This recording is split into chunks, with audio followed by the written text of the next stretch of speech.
Hello guys, ചെമ്പനീർ പൂവ് പുത്തൻ promo വിശേഷങ്ങളിലേക്ക് എല്ലാ കൂട്ടുകാർക്കും സ്വാഗതം. അങ്ങനെ നമ്മുടെ ശ്രുതിക്ക് ആ പൈസയൊക്കെ കിട്ടി. അപ്പൊ നമ്മുടെ ശ്രുതി പറയുന്നുണ്ട് അച്ഛനും കൂടെ കൊടുക്കാമെന്ന് പറയുമ്പോൾ നമ്മുടെ ശ്രുതി പറയുകയാണ്, അച്ഛനൊന്നും ഇപ്പൊ കൊടുക്കണ്ട, ശ്രുതി ഒരു കാര്യം ചെയ്യ്, പൈസ കൊണ്ട് ബിസിനസ് എന്തെങ്കിലും ചെയ്യ് എന്ന് പറഞ്ഞിട്ട് വീട്ടിലേക്ക് ചെല്ലുവാട്ടോ. അപ്പൊ വീട്ടിലേക്ക് ഇത്രയും പൈസയും കൊണ്ട് നമ്മുടെ ശ്രുതിയുടെ അച്ഛൻ തന്നു എന്നും പറഞ്ഞായിരിക്കും ഇവര് ചെല്ലുന്നതല്ലേ. അങ്ങനെ നമ്മുടെ ശ്രുതിക്ക് നമ്മുടെ ചന്ദ്രമതി ഭയങ്കര സ്വീകരണമൊക്കെ ആട്ടോ കൊടുക്കുന്നത്.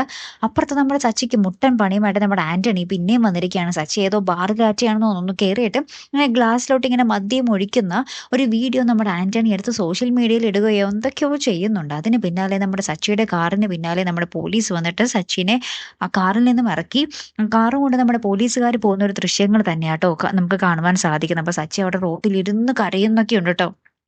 പിന്നീട് നമ്മുടെ സച്ചി വീട്ടിലേക്ക് ചെല്ലുമ്പോൾ അവിടെ അച്ഛനും നമ്മുടെ സച്ചി ഇറങ്ങി പോടാ, നീ ഒരിക്കലും നന്നാവൂല എന്നൊക്കെ പറഞ്ഞ് നമ്മുടെ സച്ചിയെ കുറെ വഴക്ക് പറയുന്നുണ്ട്. നമ്മുടെ രേവതി ആണെങ്കിലും വീടിന്റെ ആ ഒരു പടിക്കലിരുന്ന് ഇങ്ങനെ പൊട്ടിക്കരയുന്നൊരു ദൃശ്യങ്ങൾ തന്നെയാട്ടോ ഏറ്റവും ഒടുവിൽ നമുക്ക് കാണുവാൻ സാധിച്ചത്. അപ്പൊ എന്തായാലും നമുക്ക് കാത്തിരുന്ന് തന്നെ കാണാം. ഭയങ്കര സങ്കടകരമായിട്ടുള്ള ഒരു നിമിഷങ്ങളാണ് അടുത്തൊരാഴ്ച വരാൻ പോകുന്നത് അല്ലേ. നമുക്ക് നോക്കാം. അപ്പൊ അടുത്തൊരു വീഡിയോയുമായി വരുന്നത് വരയ്ക്കും ഗുഡ് ബൈ.